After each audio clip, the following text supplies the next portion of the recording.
All rise. Court of Appeal in for the 5th District of the State of Florida is now in session.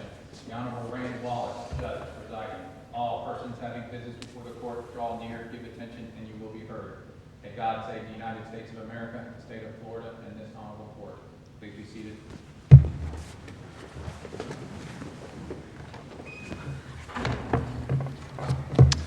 Good morning and welcome to an oral argument session of the 5th District Court of Appeal.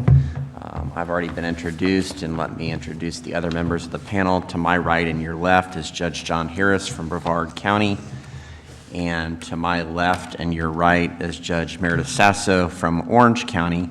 We have two cases on the docket here this morning. Both are civil cases. There's 20 minutes per side, and I'm going to assume, unless you ask that you want 5 minutes for rebuttal if you are the appellant. And I would ask before we get started that if you have any devices that make noise, iPads, iPhones, any other type of phone, you please put those on silent so that it doesn't disrupt the attorneys in making their presentations. And the first case that we have on the docket is Joseph, and I don't want to butcher the last name, CUSCIONE. That's going to be a common theme here today with the parties. The next case too, so if you want to clarify the pronunciation of the names, that's fine with me. So whenever the appellant is ready in the first case, you're welcome to approach the podium.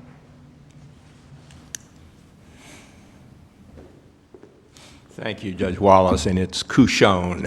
Okay, thank you. And I may say it wrong during this argument too, so okay, thank you. Bear with me. Thank you.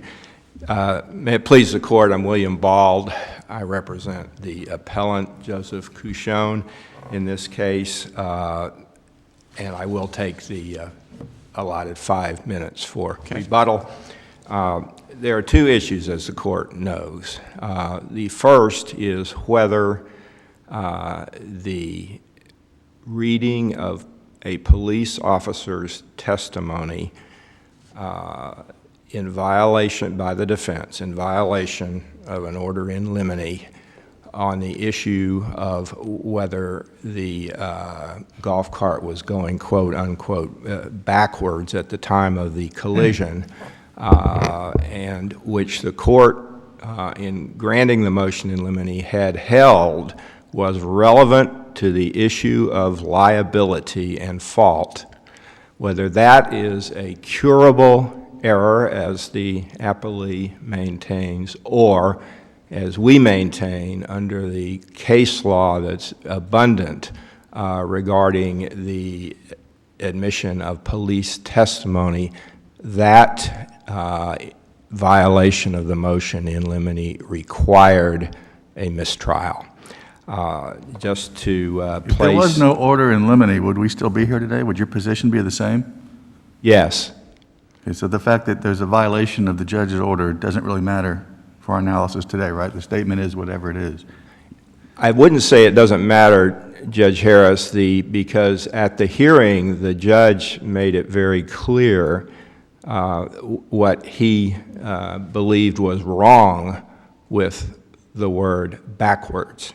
And he said, and I wrote it so I could quote it, but to use the word backwards or wrong, that would seem to imply some type of wrongdoing or liability on the plaintiff. And that is our basic position. And is obviously the word backwards was used. Yes. But also before that, I think the wording was, if it was going backwards. So is there any difference there as far as the officer was maybe just giving a hypothetical if the cart was going backwards versus the cart was going backwards? Yeah. I understand the point. I don't think there's a difference. There was never any question that reference to backwards referred to the direction of travel of Dr. CUSCIONE's golf cart, which was in the direction from the green to the tee. So I would say that it really wasn't, and it was never argued that the officer was just making a hypothetical statement. the officer was describing a visual obstruction that was there if the golf cart was going in Dr. CUSCIONE's direction. If it were going in the other direction, there would not have been a visual obstruction, and his testimony really wouldn't have made any sense. The trial court noted and held in the motion for limine hearing that this testimony went to fault and liability, and indeed the result of this case was a verdict for the defense. Now, there was, and I'll pass this point briefly because of Judge Harris's question, but there was a neutral way for the officer to express his opinion about the visual obstruction, and in fact, the defense attorney reading the questions candidly admitted to the court that she was supposed to have edited the transcript so that it used the word southbound. And southbound, or even green to T, would have made the point that the officer was trying to make. But instead, he was allowed to say backwards, not once, but twice, in the reading of his deposition. The other thing that the trial court said here, though, that even assuming this was, it should have been worded differently, that it wasn't prejudicial, especially when there had been witnesses throughout the trial testifying which was the wrong way and the right way, and establishing that the golf court was going the wrong way. So how is this limited comment talking about a visual obstruction prejudicial in the context of the entire trial? Okay. Two ways, Your Honor. One is the use of the word backwards does suggest, and the trial court ruled, that it suggests fault. And the authority on this issue is very clear, and a lot of it comes from this court, and I'll speak about it in just a moment. It is very clear that a police officer's testimony or an attorney's reference to a police officer's testimony suggesting that the police officer had an opinion about fault is absolutely prejudicial and requires a mistrial even if a curative instruction is given. And that's the Diaz case. That's this court's case, which I'll get into. The other reason, Judge Sasso, is that whether this golf cart was going backwards or in an improper direction was a hotly contested issue at the trial.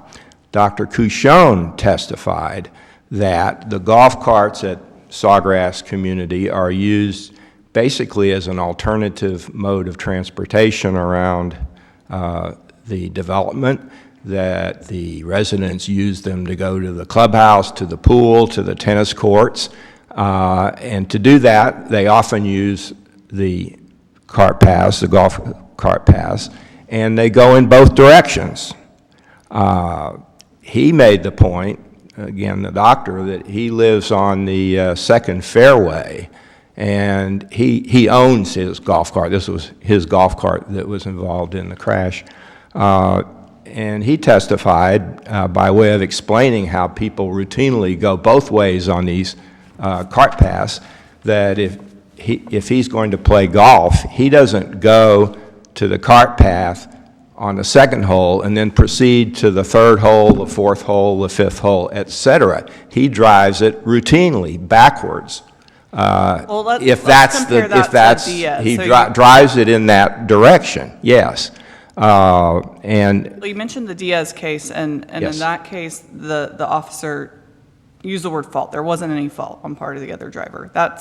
You would agree that's farther than what the police officer said here, right? I agree that that is a more blatant expression of opinion as to fault. And the officer in that case also was able to testify, apparently without violating the motion in limine, that the driver was driving at a high rate of speed, which was just an observation.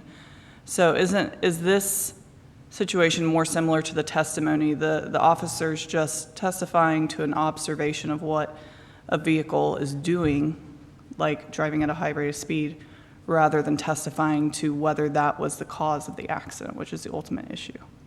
I go back, Your Honor, to the court's finding when the court granted the motion in limine, and the appellee has never said that finding was erroneous.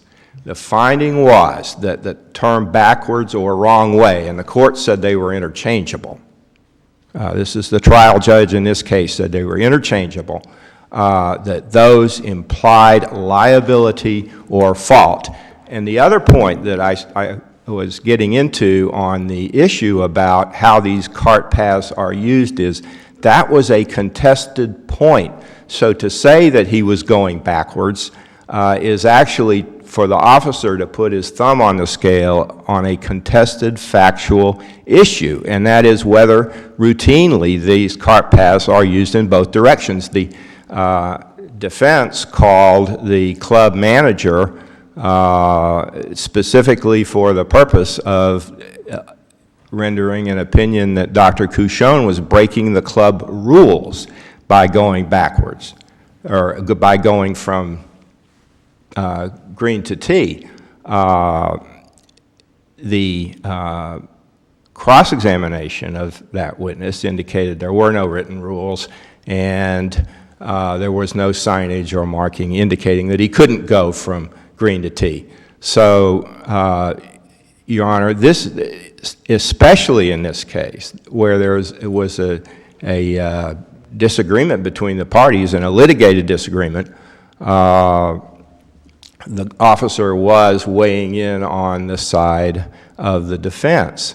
And I will say there are legion, the cases holding that a police officer who even implies, or a lawyer who implies what a police officer thinks about fault, they're unanimous. And this court has spoken unanimously all the way back to the Bowles case, where this is from 1980, which I'm old enough to remember when there wasn't a fifth DCA, so this probably was in the very infancy of this court.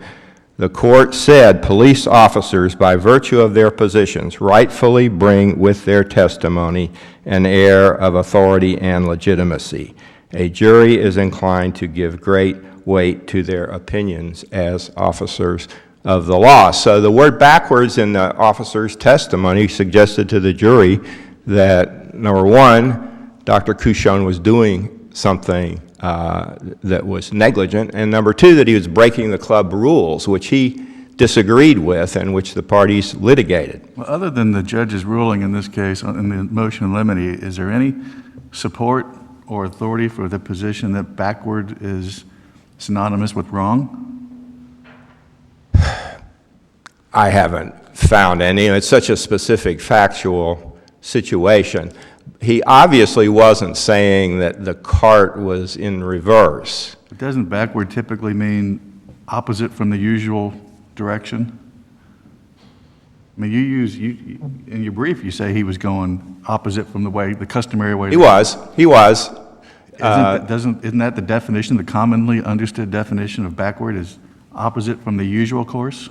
I think backward is a colored, it could be used that way, Your Honor, but it's not a neutral word. And the defense had agreed to read the word southbound in place of backwards, and they didn't do it. They did on this part they didn't, and it was inadvertent. You would agree with that, right? In fact, it was defense counsel that caught herself and brought it to the attention of the court, right? I will agree that it was inadvertent on the part of co-counsel reading the questions. I'm afraid I can't agree that it was inadvertent on the part of lead counsel who was reading the answers.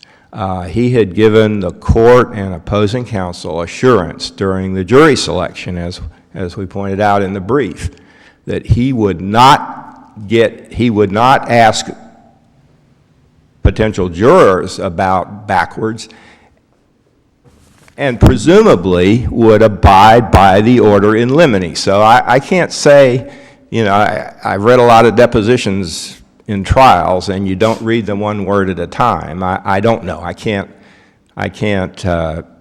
say for sure that he saw that word, but he read it once and then he read it again. So I cannot say that that was inadvertent, especially since he had given his word as an officer of the court that he wasn't going to do it. I think he had a duty to see. And you're saying in this case that the use of that word was so prejudicial that it would vitiate the entire trial? I'm saying that when it's used by a police officer, given the extraordinary weight that juries give to police testimony, that it was prejudicial. I would also point out, Your Honor, that all of these cases that have been cited, except for a recent one called Ryerson, which we provided as supplemental authority, were decided before the West Boca case, the Special versus West Boca Medical Center case, which this court has specifically taken note of in Harrison v. Gregory. And that case, as the court well knows, says that where there's an error, it's the burden of the beneficiary of the error to demonstrate that there is no reasonable possibility that the error affected the outcome. I'm running short of my time, and I may run into my rebuttal time, but I do want to talk about the final argument.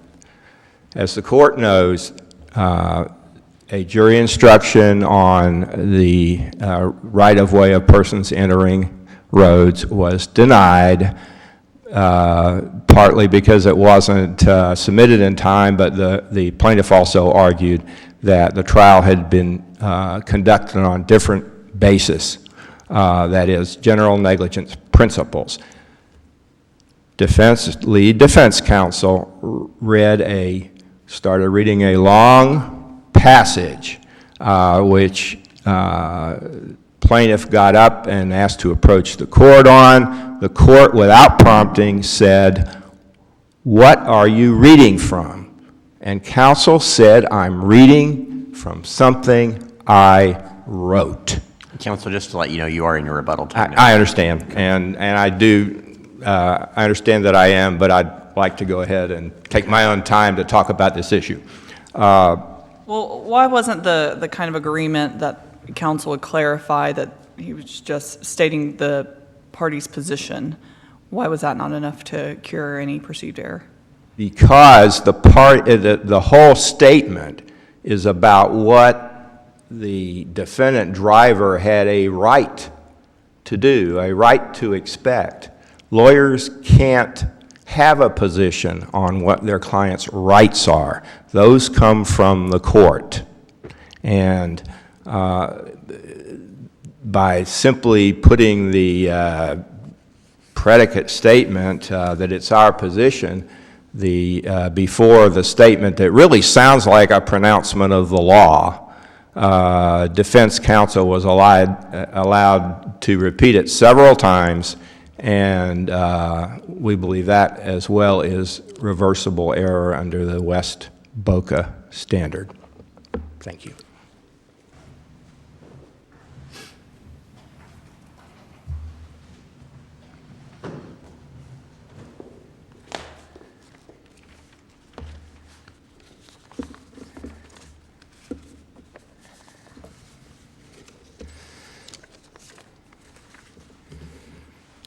May it please the court. Good morning. Good morning, Your Honors. My name is Tom Valdez, and I represent the Appellees in this case, TORI HAUGEN and Kevin Foster.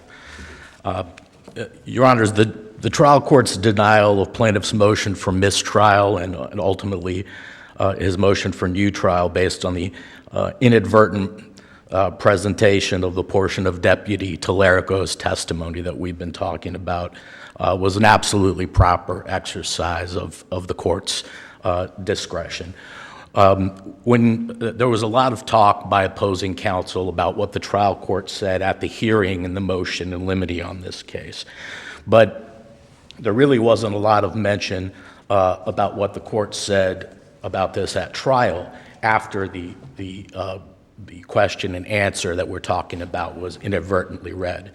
And the question and answer are pretty innocuous. The question is, what, if anything, did you determine to be a driver vision obstruction based on your observation at the scene of the collision? Answer, the bushes and shrubs.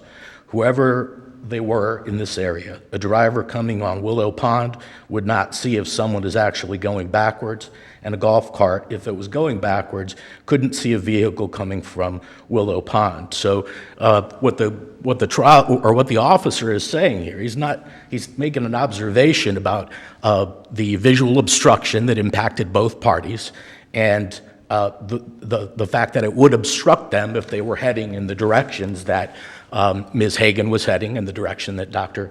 CUSCIONE was heading. He was not giving an opinion regarding fault. There's nothing about this question and answer about any of the language in it that implies fault. In the trial court, It might not imply fault, but does it imply that Mr. CUSCIONE was doing something improper?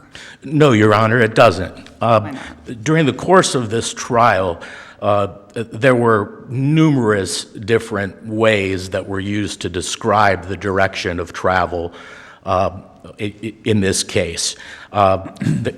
They were, in this instance, they're talking about forward and backward. There was a southerly direction was another one. Going against the flow of play or with the flow of play. Going in a green to T direction or a T to green direction. These are all talking about the same things, directionality, not fault.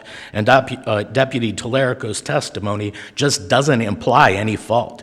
It does not, as Appellant suggests, put the deputy's finger on the scale here or have him sitting at the defense table.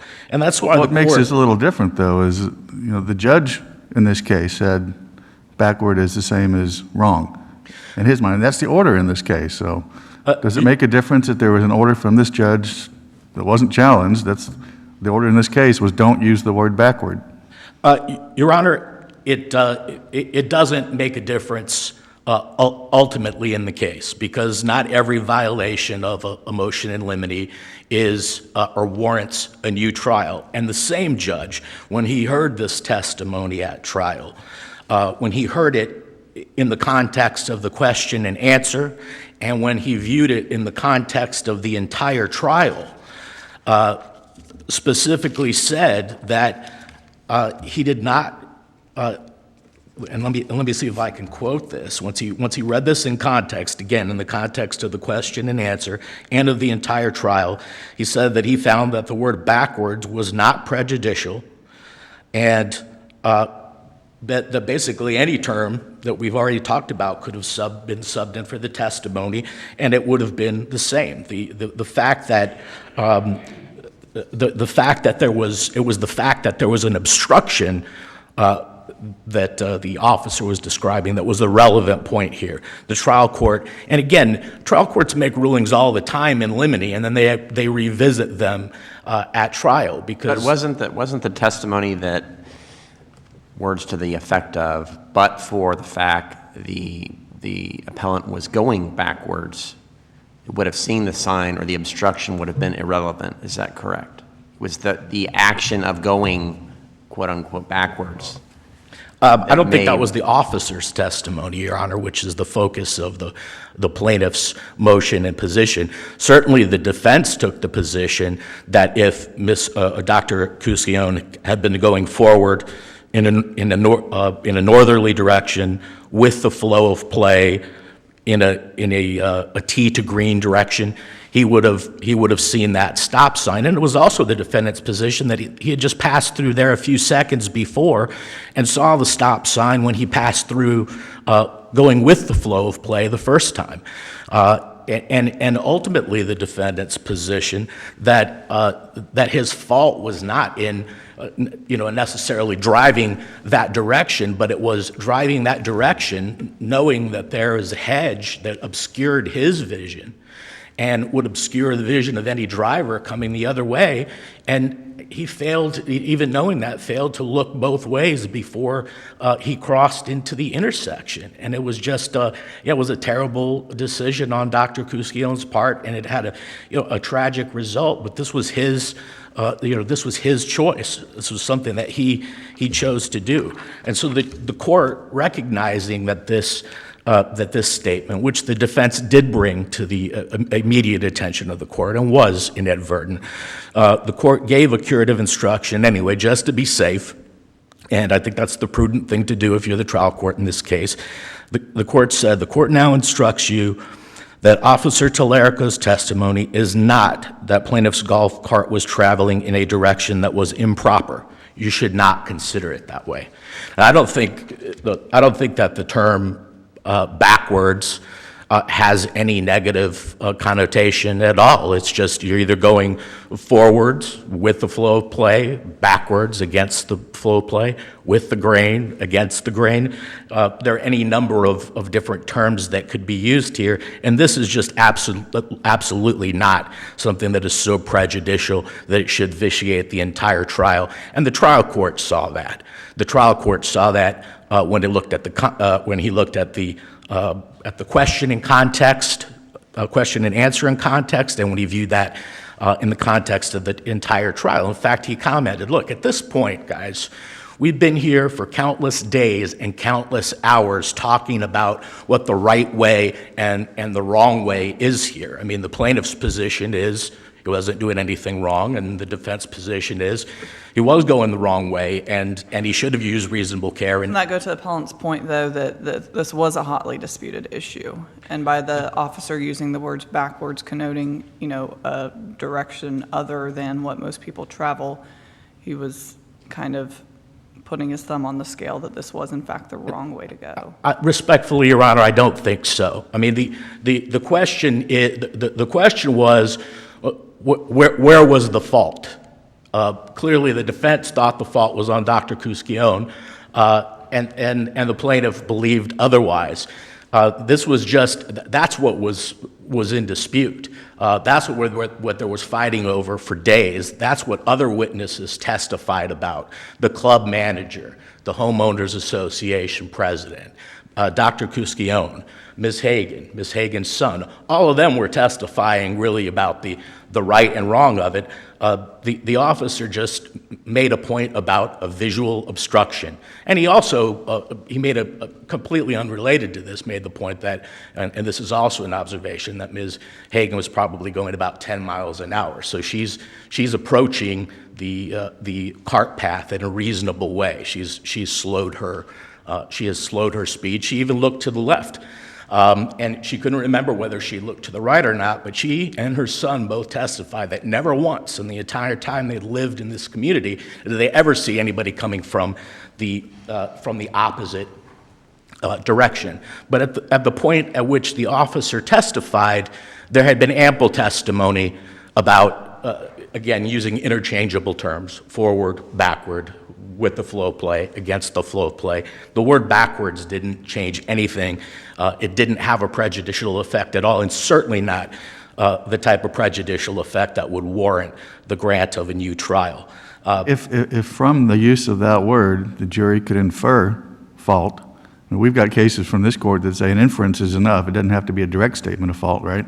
If the jury can infer fault, and because it goes to the issue of liability, hasn't this court already said that a curative instruction isn't sufficient?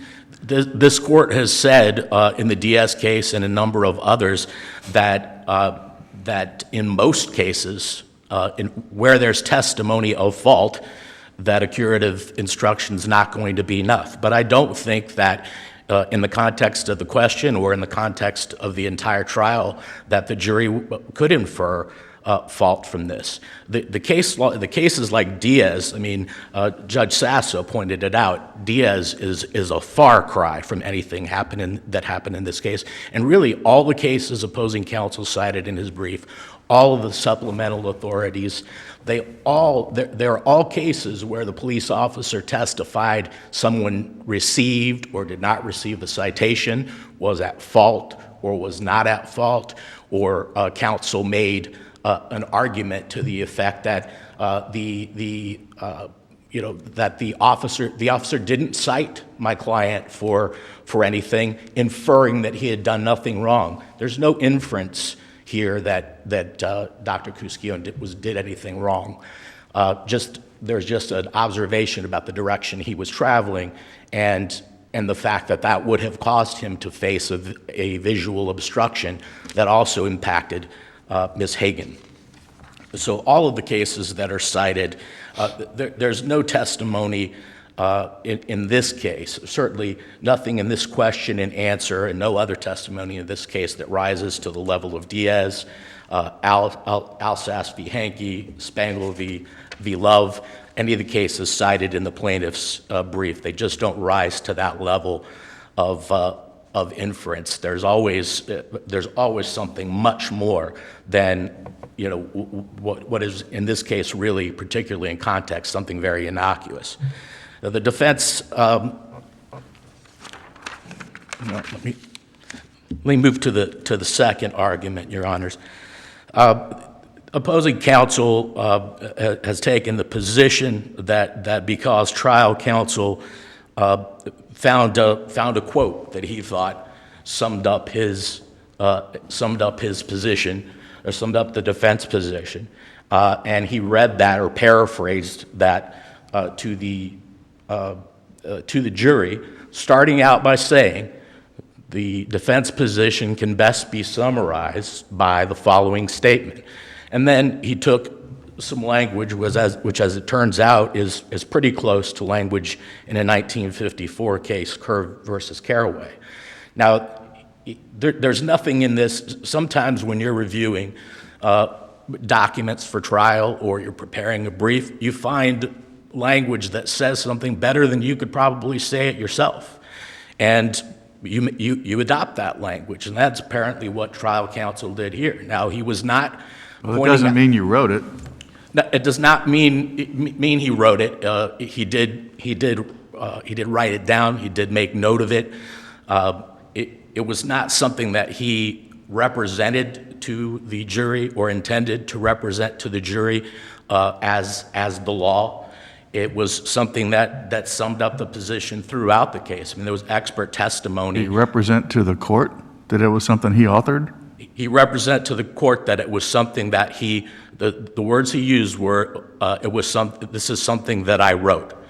Now, that could be, that could on one hand be read to say that he came up with this himself, or it could be, on the other hand, the way I read it is, this is something that he wrote during his preparations, and he wrote it based on something else he saw. Like I said, he saw something that summed things up in a way better than he even could do himself. But he never presented. The reference to rights, though, is that not an attempt to instruct the jury on either what the law is or what the law should be? Not at all, Your Honor, because it's not a question of rights in the general sense of the word, in the constitutional sense of the word, or in a statutory sense of the word.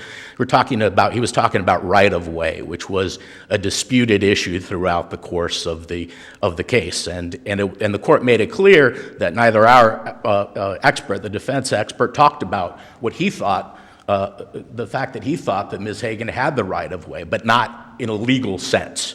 And that was made very clear. There was argument actually at sidebar over whether or not this was, that testimony about right of way could be made or not. And ultimately what was decided is you cannot present this as the law, and the judge said, I will instruct the law. But there had been testimony about right of way prior to this. So giving testimony about right of way during the course of closing that's consistent with testimony that's been presented and has not been objected to, is not anything that changes anything. It's not anything that creates error.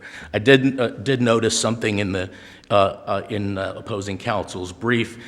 There was a line in there where he said that defense counsel had said something about duty. And that was nothing that was contained in Kerr v. Caraway.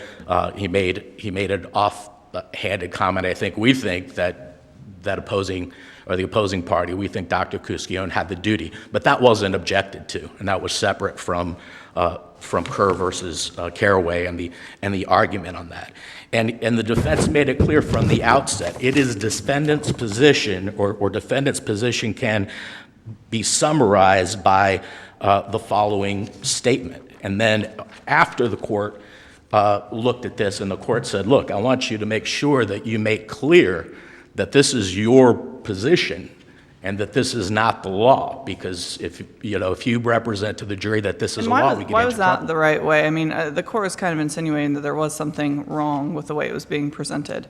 So why not a curative instruction, and why does that, when you look at the harmless error analysis, why was it enough for trial counsel to correct themselves rather than the court issuing a curative instruction? Well, I don't think that the court said there was anything necessarily wrong with it, but he said that there was the potential for something absent clarity. And at that point, defense counsel said, Your Honor, I started out by saying, this is a summary of our position. I have not at any point represented that this is the law. And the judge, rather than give a curative, said, I'm going to overrule the objection if you make it very clear to the jury right out of the box that this is not the law. And if you look at the transcript, the very next words out of defense counsel's mouth, consistent with the way that he started, were, and I'm going to paraphrase now, I'm not telling you, this is not a statement of the law. This is a summary of the defense position. Nobody can instruct you on the law but the judge. And you shouldn't listen to the lawyers to figure out what the law is. Only the judge can instruct you in that. And so he summarized the position, and then he moved on. So in a sense, the judge did require a curative instruction, and sort of preemptively, he required defense counsel to reiterate that this was a summary of the defense's position and not the law. And if he hadn't done that, I think it was pretty clear the court was going to take some action, or if he hadn't clarified that, or if it looked to the court like he was going in the direction that was going to mislead the jury. The court obviously wasn't going to allow that, and that's why the court said, the first thing you do is you make this clear that this is a summary of your position and not the law, and that's exactly what counsel for the defense did. Well, and then counsel for plaintiff was given the chance in rebuttal to make that point clear as well, correct? And took advantage of that. Yes, sir, he did. He did exactly that. He was given the opportunity. He did take advantage, and he made it very clear to the jury again.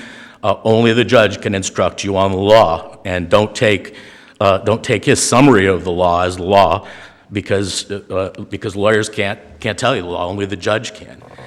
Now, whether to grant a mistrial is within the discretion of the trial judge. But the trial judge should only use that discretion to grant a mistrial only if there's no other effective remedy. And a curative instruction in the first instance, and sort of an effective curative instruction in the second instance, were more than sufficient to eliminate any perceived prejudice that existed in this case. And the case law says it's rare that reversible error is found in the denial of a motion for mistrial in those cases in which the objectionable matter is suitably explained to the jury. And what appellant classifies as objectionable matter in this case, we don't believe there was any error. We don't believe, so there's no harmless error necessary under Special versus Bow. But these instances that they claim were prejudicial were more than suitably explained to the jury. It was clear that the trial judge and it's clear the trial judge should only exercise their discretion to grant a mistrial if the jurors have been exposed to something so prejudicial that they can't be expected to disregard it. And there's nothing in the points that appellants have made that is so prejudicial that the jury could not have been expected to disregard it, particularly when the overwhelming weight of the evidence brought this case down to one point, that Dr. CUSCIONE should have looked both ways before he crossed a street when he could not see traffic oncoming. For all of those reasons, Your Honors, and as stated in our brief, we would ask that you affirm the verdict of the jury and the final judgment in this case. And thank you for your time. Thank you.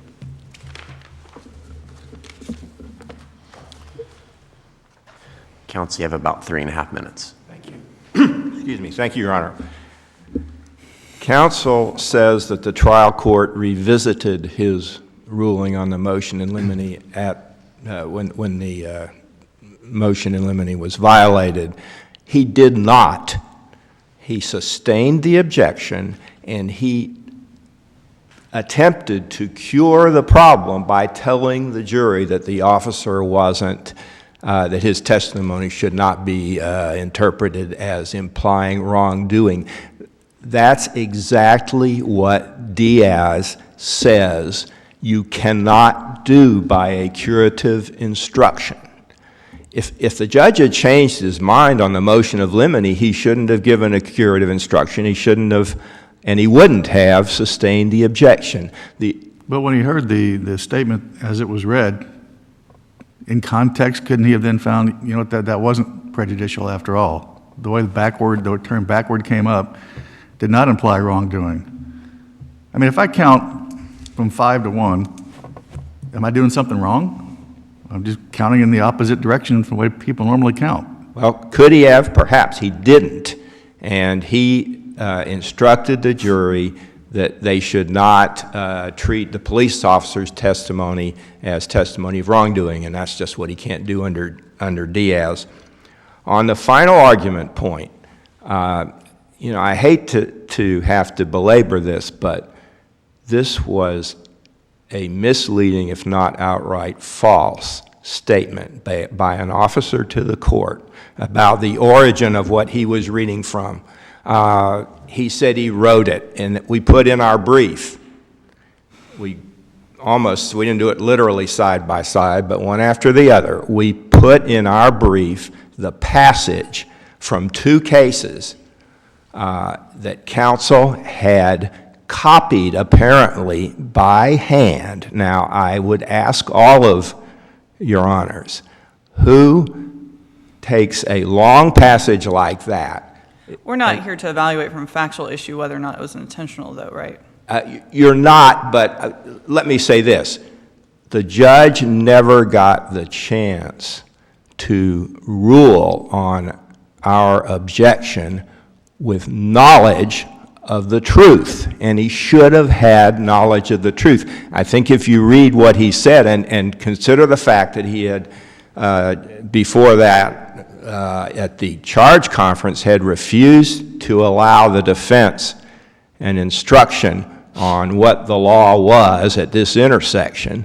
If you put those 2 together, I think the conclusion is inescapable that if he'd been told the truth, he would have ruled differently. You know, it's one thing to say the trial court has discretion, but we all assume, we lawyers, we officers of the court, and I assume judges, assume that judges will exercise their discretion based on candid representations of the party's position.